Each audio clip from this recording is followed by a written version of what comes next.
It didn't go back to $1.50. That's good. Does T3 mean something to you? Tomorrow's T3. Yeah. Yeah, the tips are still moving apart. They crossed over on the daily, which is probably significant because it hasn't happened since November of 2023. But, from the point they cross over to actual price realization could be a little while. When's $7, $8? Oh, that was like the day after I picked it as a play.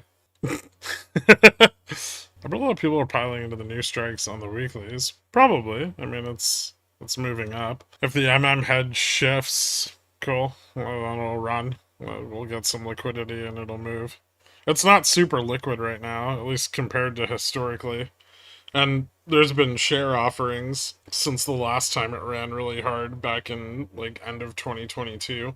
I'm so confused because I don't recall that. You can look at the original pickles, like the FUBO pickles pick, and then look at what the price did a couple days later. I ghosted you that day. I deleted that comment because I do recall that. Yeah, that was unfortunate, but I mean, I guess it was kind of nice at the time. All right, S&P flat today. Finally got that realized vol crash that we've been waiting so long for. BLS data tomorrow and FOMC minutes have a pretty good chance of moving the market. We'll see what comes of those. Dollars continued to retreat and fell below the major support at 101.91 and has declined further. The yen is rising against the dollar, as is the yuan and the pound, but mostly the yen. And the collapse of that carry trade is going to start to tighten leverage conditions, is collapsing faster than leverage is moving up in USTs. And that creates a bit of a problem. And we saw that today. If we go look at the dispersion, you can see that it's kind of flattening out, maybe even starting to turn around. It's really hard to just leverage up higher. That short vol, long equity trade is kind of getting capped out. And I would be really careful if you were long Mag 7 tomorrow and into the end of the week. Because if any really negative data comes out, dispersion could break apart very quickly. And that's what's supporting the move back up into that prior dead bullish positioning on things like AMD and Apple and Amazon, right? So be really careful with those positions, and if the dispersion trade starts to break apart again, make sure you get the fuck out because right. Commodities moving up a little bit today. Gold still rallying, hasn't quite stopped, which is nice. The rest of the precious metals, not so much. Agriculture, pretty flat. Oil down. I think coal's still doing okay, but it pulled back a little bit today. I think over the entirety of the week, it's doing pretty well, though. Yields down further, and dollar down. The carry trade's moving back towards the levels it was at when we got the correction and, well, the last big dip before we bounced. And so if this starts to move back below, I would say probably like 6.7x, we're probably going to start to see a sell-off. And alongside that is, that forward return of volatility is starting to move back to positive again.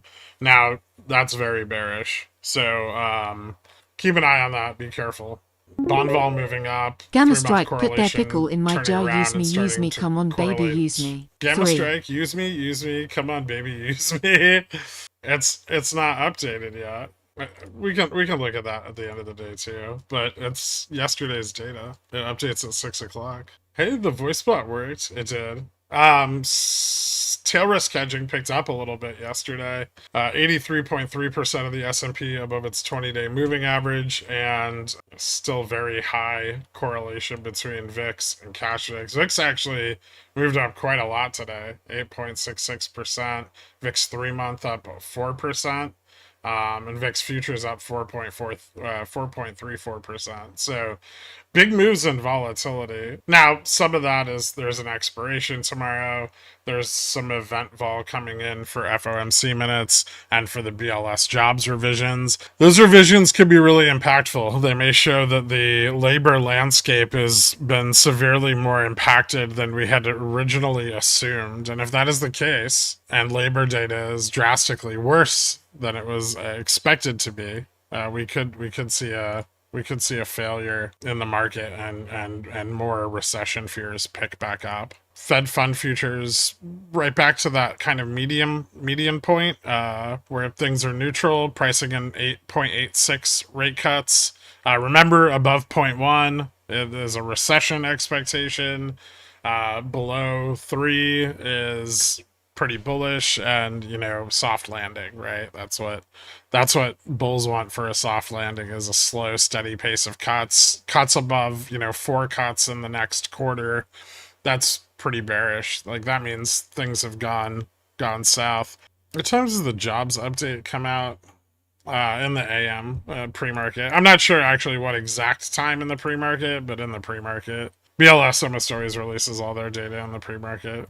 Can you see how many people are hustling versus jobless? All right. Thank you guys so much. I will see you bright and early tomorrow. Have a good night, guys. Later.